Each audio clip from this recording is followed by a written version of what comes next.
नमस्कार, आवाज समाचार में आप सभी का स्वागत है। मैं हूं सीमा। खबरों की शुरुआत करते हैं और सबसे पहले नजर डाल लेते हैं हेडलाइंस पर। पीएम मोदी का राहुल गांधी पर तंज, कांग्रेस में हो रही है युवा नेताओं की अनदेखी। लोकसभा और राज्यसभा अनिश्चितकाल के लिए स्थगित, ऑनलाइन गेमिंग बिल हुआ पास। 1 महीने से गायब पूर्व उपराष्ट्रपति जगदीप धनखड़ कहां हैं, पूछा राहुल गांधी ने। पाक के पूर्व प्रधानमंत्री इमरान खान को बड़ी राहत, सुप्रीम कोर्ट से मिली जमानत। नीतीश कुमार ने मुस्लिम टोपी पहनने से किया इनकार, मंत्री जमा खान को ही पहना दी टोपी। और बेस्ट क्रेडिट सोसाइटी चुनाव के बाद राज ठाकरे सीएम फडणवीस की मुलाकात, महाराष्ट्र में सियासी हलचल तेज। और अब खबरें विस्तार से। संसद का मॉनसून सत्र हंगामेदार रहने के बाद गुरुवार को लोकसभा की कार्यवाही अनिश्चितकाल के लिए स्थगित कर दी गई है। इस अवसर पर स्पीकर ने पारंपरिक चाय बैठक रखी, लेकिन इसमें विपक्षी नेता, खासकर कांग्रेस के नेता शामिल नहीं हुए। प्रधानमंत्री नरेंद्र मोदी ने इस बैठक में विपक्ष पर तंज कसते हुए कहा कि कांग्रेस में कई युवा नेता बेहद प्रतिभाशाली हैं, लेकिन उन्हें बोलने का मौका नहीं दिया जाता। उन्होंने राहुल गांधी पर भी अप्रत्यक्ष रूप से निशाना साधा और कहा कि युवा नेताओं को अवसर न मिलने की वजह से वे घबराए हुए हैं। पीएम मोदी ने मॉनसून सत्र को फलदायी बताया और कहा कि महत्वपूर्ण विधेयक पारित हुए हैं। विशेष रूप से ऑनलाइन गेमिंग बिल का उल्लेख करते हुए उन्होंने इसे जनता पर दूरगामी असर डालने वाला सुधार बताया है। वहीं विपक्ष, जो केवल व्यवधान में लगा रहा, बैठक में मौजूद नहीं रहा। कांग्रेस में युवा नेतृत्व की अनदेखी को लेकर पीएम मोदी ने सवाल उठाए और सुझाव दिया कि उन्हें बोलने का अवसर दिया जाना चाहिए। आज संसद का मॉनसून सत्र हंगामे की भेंट चढ़ गया। लोकसभा और राज्यसभा दोनों की कार्यवाही गुरुवार को अनिश्चितकाल के लिए स्थगित कर दी गई। विपक्षी सांसदों के लगातार हंगामे के कारण सत्र का कामकाज मात्र 38% ही रहा। राज्यसभा में बिहार की मतदाता सूची के विशेष गहन पुनरीक्षण के मुद्दे पर विपक्ष ने भारी हंगामे के बीच कई महत्वपूर्ण विधेयक संक्षिप्त चर्चा के बाद पारित कर दिए गए। इसमें ऑनलाइन गेमिंग बिल भी शामिल है। केंद्रीय मंत्री अश्विनी वैष्णव ने विपक्ष की नारेबाजी के बीच ये बिल पेश किया और उपसभापति हरिवंश नारायण सिंह ने इसे ध्वनि मत से पारित करवा दिया। लोकसभा में ही हालात बहुत अलग नहीं रहे। मॉनसून सत्र के दौरान केवल 37 घंटे ही चर्चा हो सकी। इस दौरान 12 विधेयक पास हुए और सिर्फ 55 सवाल के मौखिक जवाब दिए गए। लोकसभा स्पीकर ओम बिरला ने विपक्षी सांसदों के हंगामे पर नाराजगी जताते हुए कहा कि उनके आचरण से संसद की गरिमा को नुकसान पहुंचा है। प्रधानमंत्री मोदी ने सदन में मौजूद रहे और सांसदों को अनुशासित रहने का संदेश दिया। विपक्षी सांसद बिहार एसआईआर मामले पर लगातार नारेबाजी कर रहे थे, जिससे सदन का कामकाज प्रभावित हुआ।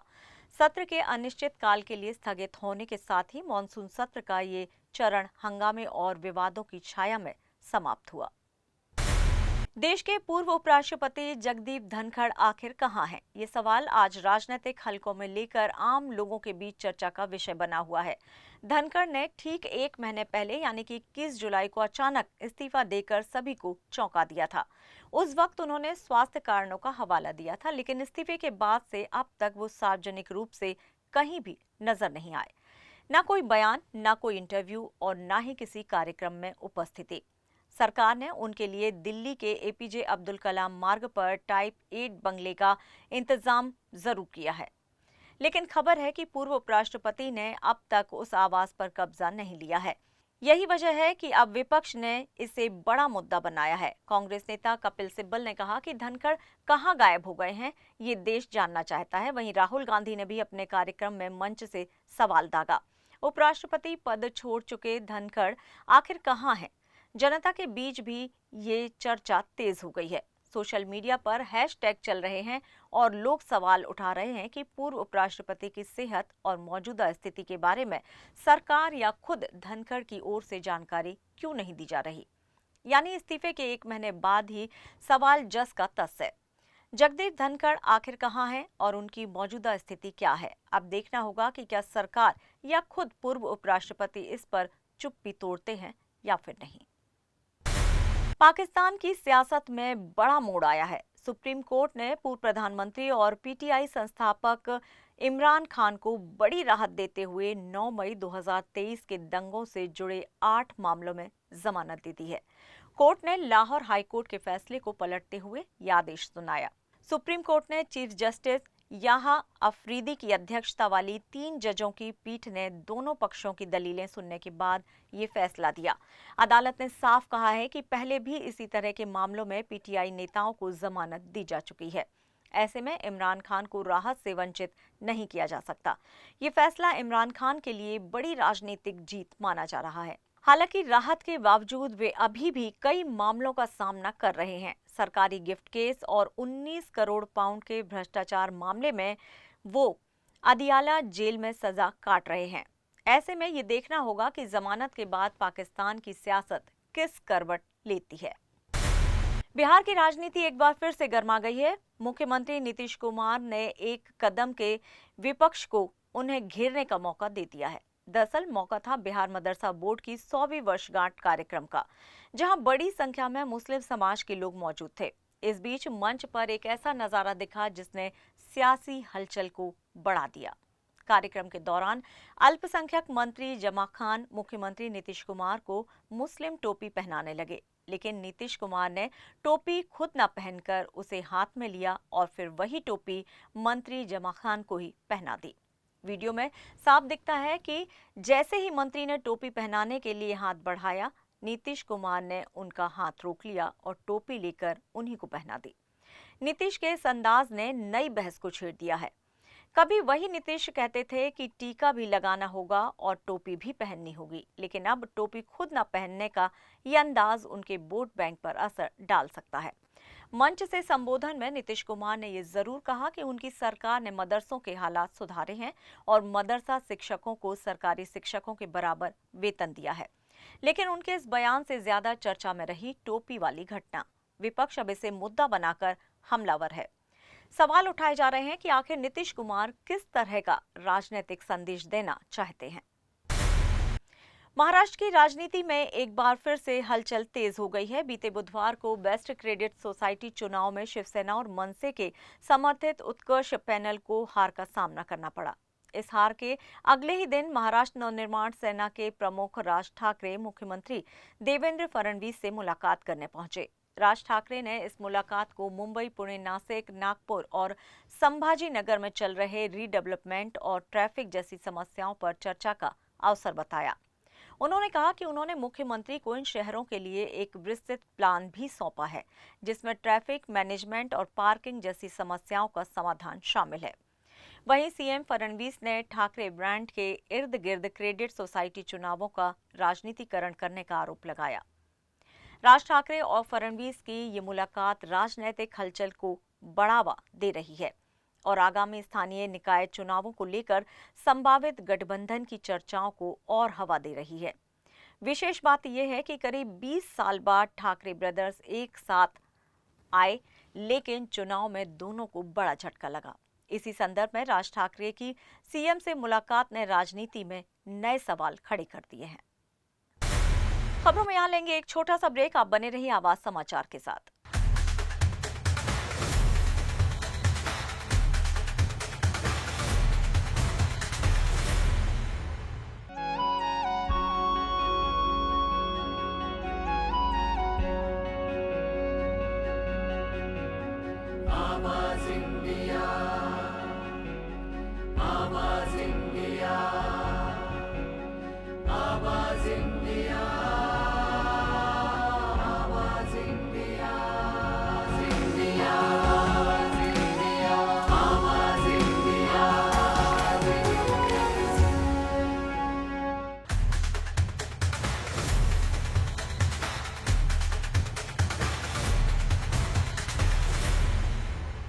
ब्रेक के बाद एक बार फिर से आप सभी का स्वागत है। बढ़ते हैं अपनी अगली खबर की ओर।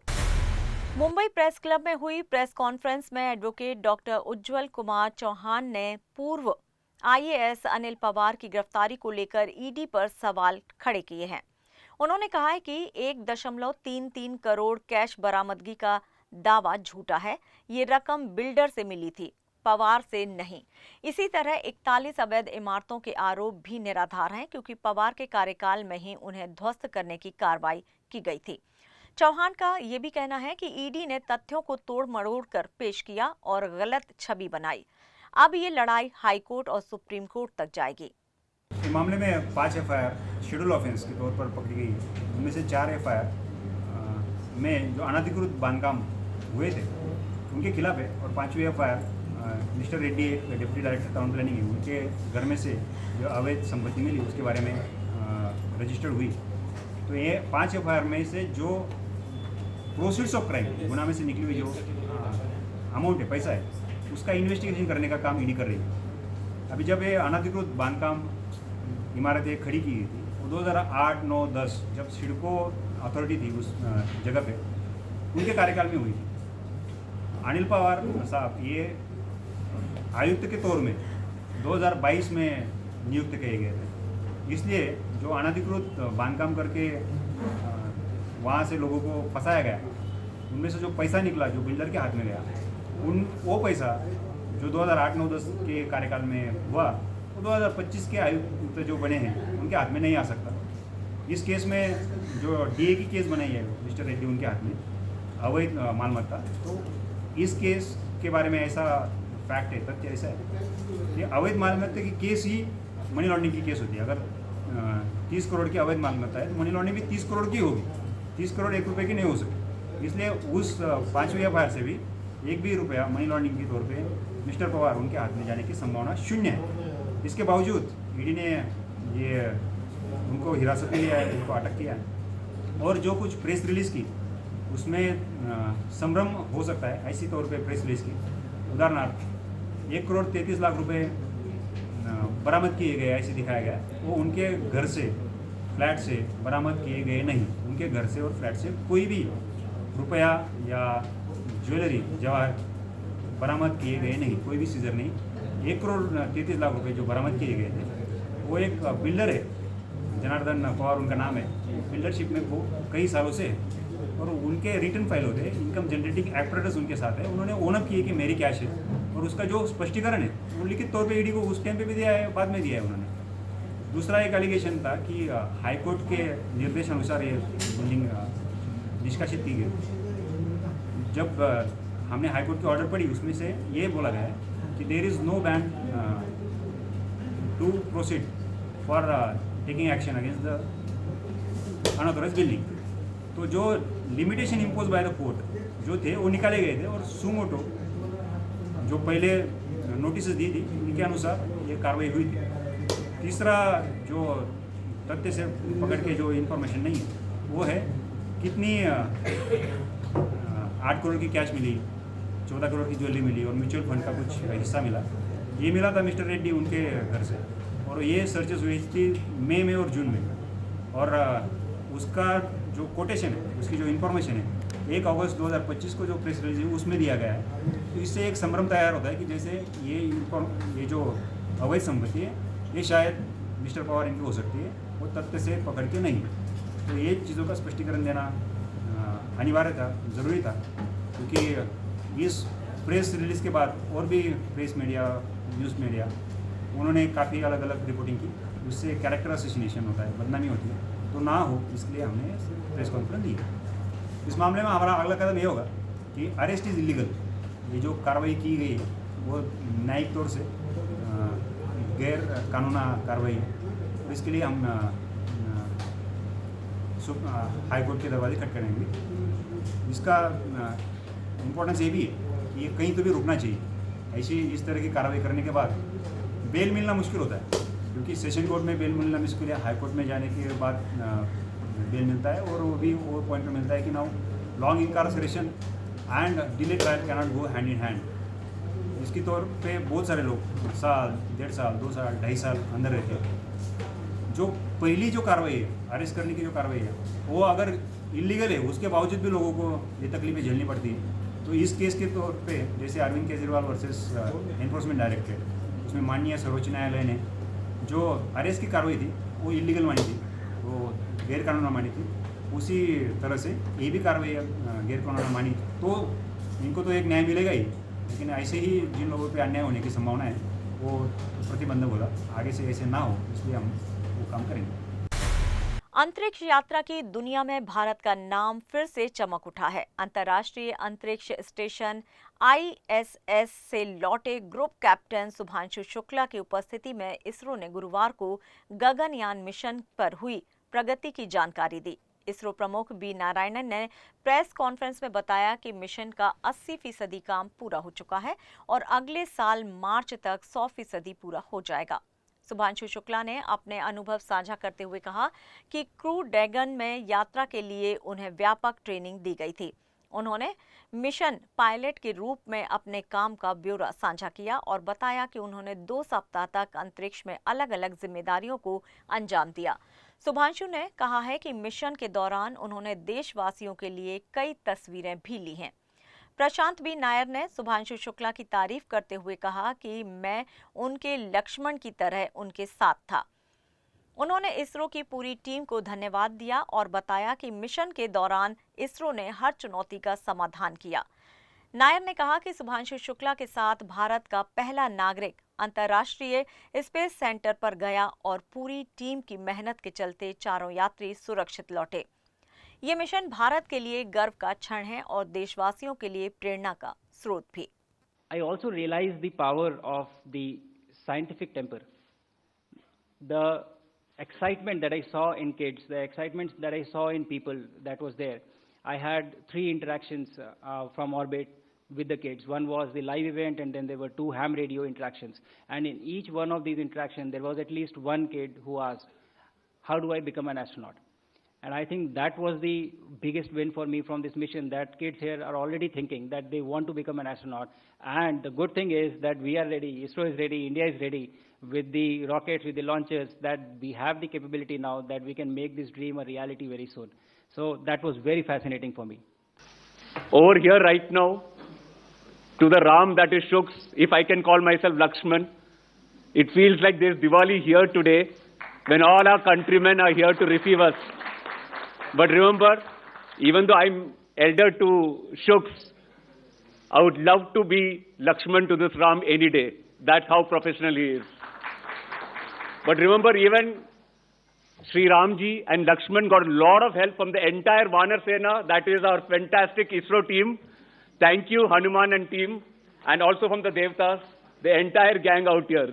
Otherwise, it would not have been possible. देश में लगातार स्कूली छात्रों के अपराध बढ़ते ही जा रहे हैं। भोपाल, अहमदाबाद और अब उत्तराखंड, एक के बाद एक हैरान करने वाली घटनाएं सामने आ रही हैं। ताजा मामला उत्तराखंड के काशीपुर का है, जहां कक्षा 9वीं के छात्र ने अपने ही शिक्षक पर गोली चला दी। जानकारी के मुताबिक 2 दिन पहले शिक्षक ने क्लास में गलत जवाब देने पर छात्र को थप्पड़ मारा था। इसी बात का बदला लेने के लिए छात्र ने घर से पिस्टल निकाली और उसे अपने टिफिन में लेकर छुपाकर स्कूल आया। क्लास खत्म होते ही छात्र ने पीछे से अपने गुरुजी गगनदीप कोहली पर फायर कर दिया। गोली शिक्षक के दाएं कंधे के नीचे लगी और रीढ़ की हड्डी के पास जा अटकी। फौरन शिक्षक को प्राइवेट अस्पताल में ले जाया गया, जहां करीब 3 घंटे तक ऑपरेशन चला और आखिरकार डॉक्टरों ने गोली बाहर निकाल ली। फिलहाल गगनदीप कोहली को आईसीयू में रखा गया है। डॉक्टरों के मुताबिक अगले 72 घंटे बेहद अहम है। वहीं पुलिस ने छात्र को हिरासत में ले लिया है और उसे नाबालिग न्याय बोर्ड में पेश करने की तैयारी की जा रही है। पुलिस इस बात की जांच भी कर रही है कि आखिर घर में पिस्टल कहां से आई और छात्र तक कैसे पहुंची। फॉरेंसिक टीम और सीसीटीवी फुटेज की मदद से पुलिस पूरे मामले की पड़ताल में जुट गई है। मुंबई में लगातार हो रही बारिश ने शहर को मुश्किल में डाल दिया है। जल जमाव और खराब सिस्टम की वजह से हादसे भी बढ़ रहे हैं। भांडुप से एक दिल दहला देने वाली घटना सामने आई है, जिसने हर किसी को सोचने पर मजबूर कर दिया है। यहां 17 साल के दीपक पिल्ले नाम के युवक की करंट लगने से मौत हो गई। घटना उस वक्त की है जब दीपक अपने घर लौट रहा था। सड़क पर पानी भरा हुआ था और खुले में हाई टेंशन का तार गिरा पड़ा था। आसपास मौजूद लोगों ने उसे रोकने की कोशिश भी की, लेकिन दीपक के कानों में हेडफोन लगे थे। वो लोगों की आवाज सुन ही नहीं सका और सीधे करंट की चपेट में आ गया। पल भर में ही उसकी जिंदगी खत्म हो गई। ये पूरा हादसा सीसीटीवी कैमरे में कैद हो गया। इस घटना के बाद स्थानीय पुलिस मौके पर पहुंची और शव को पोस्टमार्टम के लिए भेजा गया। वहीं ट्रैफिक पुलिस की महिला कर्मियों ने सूझबूझ दिखाते हुए बिजली की सप्लाई बंद कराई, जिससे और लोग हादसे का शिकार होने से बच गए। उनकी इस बहादुरी की सराहना भी की जा रही है। पुलिस का कहना है कि हादसे की जांच की जा रही है और ये भी देखा जा रहा है कि सड़क पर खुले तार कैसे गिरे। साथ ही लोगों से अपील की गई है कि बारिश और जलजमाव के दौरान सावधानी बरतें और हेडफोन लगाकर सड़क पर ना चलें। ये हादसा इस बात की बड़ी सीख है कि छोटी सी लापरवाही भी जानलेवा साबित हो सकती है।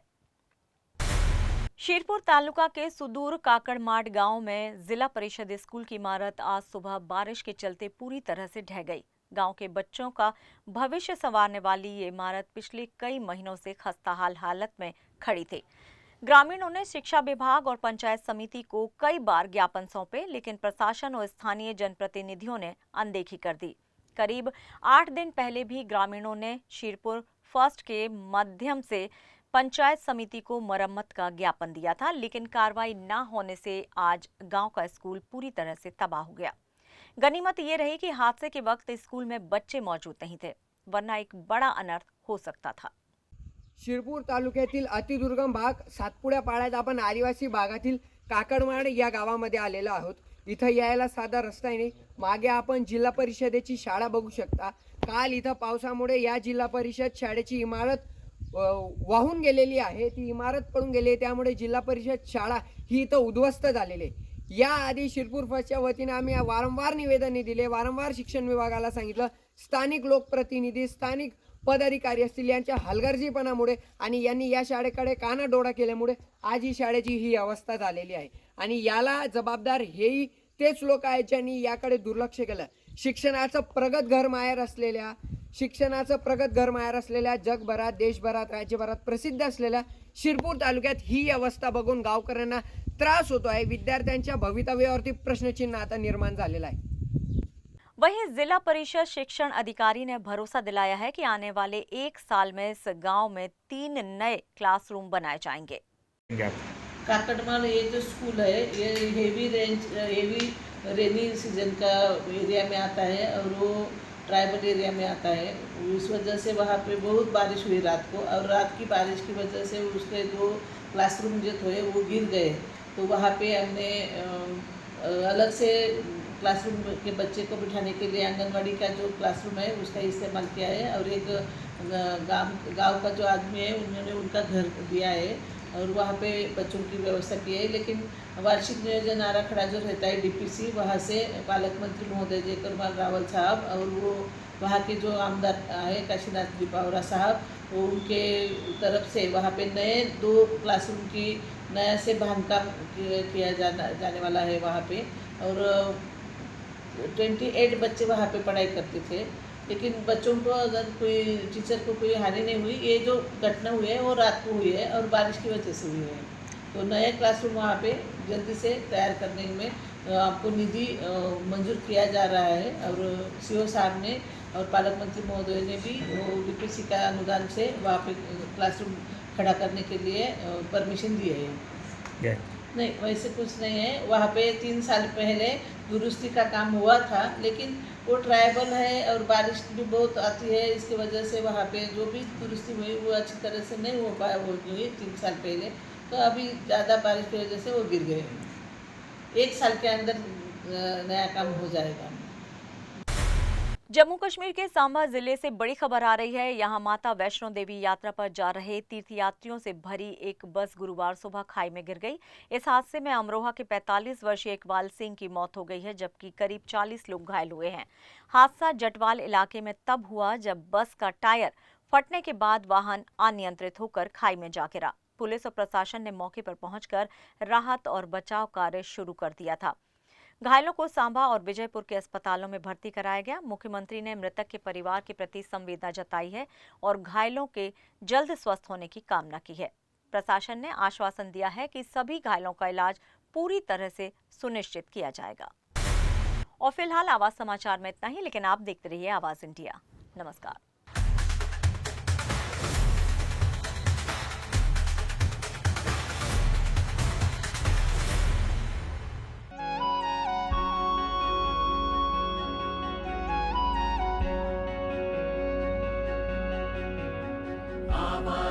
स्वामी